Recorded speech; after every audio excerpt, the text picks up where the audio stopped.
Prêt. Bismillahirrahmanirrahim. Au nom de Dieu le Tout-Puissant, le Tout Miséricordieux. Louange à Dieu, le Maître du monde, Maître de toutes circonstances.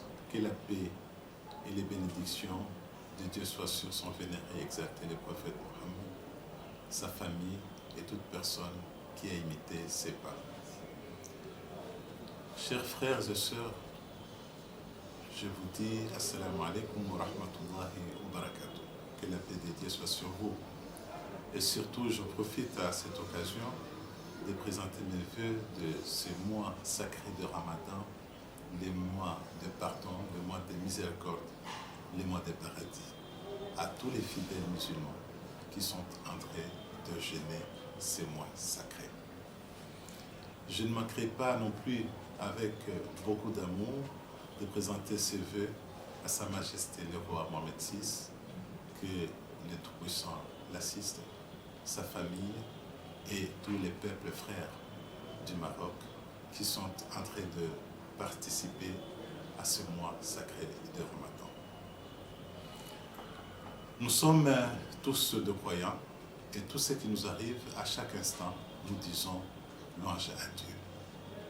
Nous le glorifions non seulement parce qu'il nous a créés, mais nous le glorifions à toutes circonstances qui nous habitent.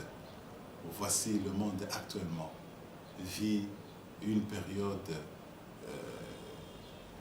incontestée, une période difficile, une période où la pandémie de coronavirus s'est propagée partout, à commencer par l'Asie, passer par l'Europe et enfin à tous les continents de ce monde. Mon pays, la République démocratique du Congo, n'a pas été du reste. Voici, je peux vous donner même ce cas qui nous a un peu effrayés. Nous avons perdu les habitudes de chaque jour. Il n'y a pas de voyage, il n'y a pas de salutations, il n'y a pas de rires. Bref, la joie a complètement disparu. Qu'est-ce qui nous habite? Nous habite maintenant la peur. On est en train de se poser plusieurs questions. Qu'est-ce qui va nous arriver? Dans cette période où le prophète Mohammed sallam avait dit que pendant le mois de Ramadan, vous avez 3 décades. Le premier, c'est la miséricorde divine. Le deuxième, c'est le pardon. Et enfin, vous êtes vraiment programmés parmi ceux-là qui vont entrer dans le paradis, par les portes, bien entendu, appelées Rayyan.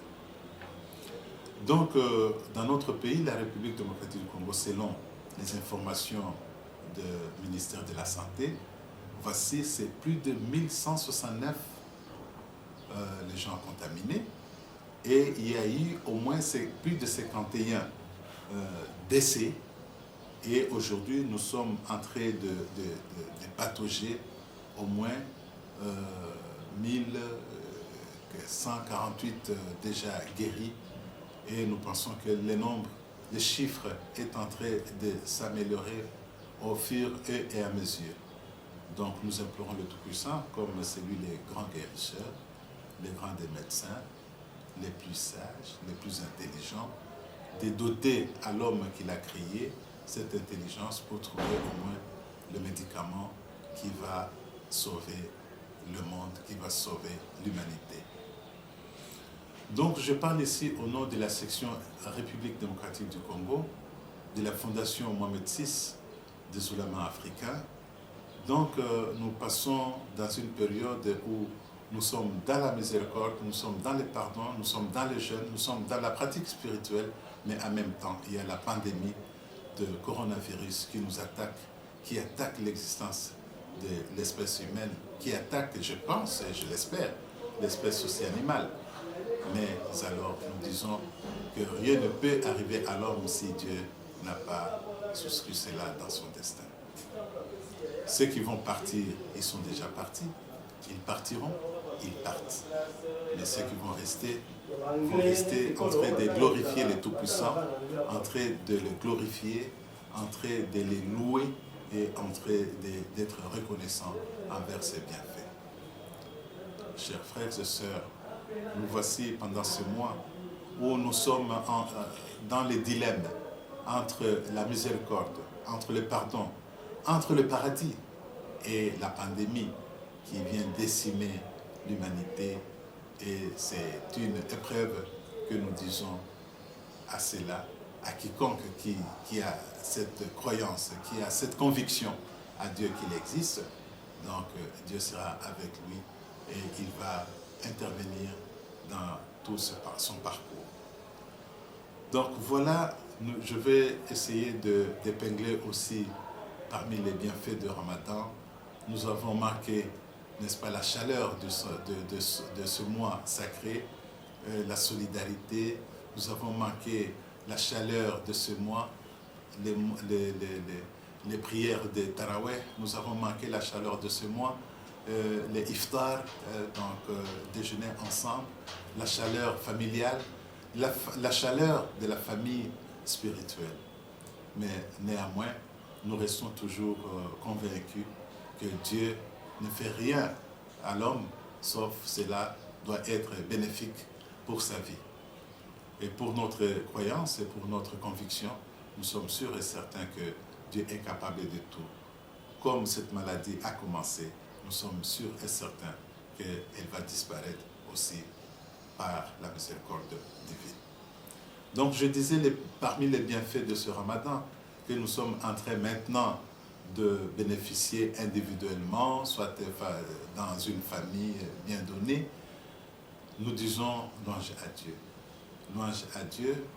Aujourd'hui, nous passons dans les mosquées et nous trouvons que les mosquées sont désertes. Nous passons dans les lieux où les gens se regroupaient pour les iftars et nous trouvons ces lieux-là quasi déserts. Et nous assistons dans les familles, en tout cas, une ambiance qui n'est pas une ambiance ordinaire. C'est ainsi que nous disons que tout cela revient à l'existence de l'être suprême. Il est en train de nous mettre dans une épreuve et que cette épreuve, Inch'Allah, que Dieu nous donne la puissance et surtout le courage d'affronter cela et de comprendre que cela ne peut jamais arriver si Dieu ne l'a pas voulu. Donc, chers frères et sœurs, nous allons encore une fois revenir à Dieu. C'est lui qui nous a créés, c'est lui qui nous a doté cette vie, c'est lui qui nous a mis dans cette situation aujourd'hui entre la vie spirituelle et entre la lutte contre la pandémie de coronavirus. Nous disons à Dieu le Tout-Puissant qu'il est le Maître et c'est lui que nous implorons à ce que cette maladie soit butée dehors de ce monde et que cette maladie n'atteigne plus le peuple que Dieu a doté la vie. Sans cela, nous disons Dieu il est tout puissant, il est tout miséricordieux. Nous vous remercions. C'est 10 Oui, 47.